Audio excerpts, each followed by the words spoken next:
আমি আপনাদের প্রায় ২০টার বা ১৫টার মতো ফোম ব্রার ডিজাইন দেখাই। খুব সুন্দর সুন্দর ডিজাইন, এক্সপোর্টের প্রোডাক্ট। দেখেন আপনারা, দেখেন এই যে একটা ডিজাইন কত সুন্দর দেখা যাইতেছে। এই যে একটা লাল ডিজাইন দেখেন, ওটা কত সুন্দর ফোমের।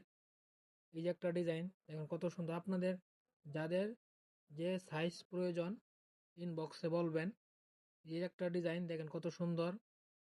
এই যে একটা ডিজাইন সাদার মাঝে দেখেন কত সুন্দর একটা ডিজাইন। এই যে একটা ডিজাইন লালের মাঝে ফুম ব্রা, কত সুন্দর ডিজাইন। এই যে একটা কালোর মাঝে একটা ডিজাইন দেখেন কত সুন্দর। এই যে একটা ডিজাইন দেখেন কত সুন্দর একটা ডিজাইন। এই যে আর একটা ডিজাইন দেখেন কত সুন্দর। এই যে একটা ডিজাইন এক্সপোর্টের ব্রা দেখেন কত সুন্দর একটা ডিজাইন। এই যে একটা অনেক সুন্দর। এই দেখেন এই যে একটা কালার। এই যে একটা কালার। এই যে একটা কালার। এই যে আরেকটা কালার। এই যে একটা কালার। দেখেন এই যে একটা কালার। এক্সপোর্টের প্রোডাক্ট কত সুন্দর। আপনি হাতে না নিলে বুঝতে পারো না কতটুকু সুন্দর প্রোডাক্ট।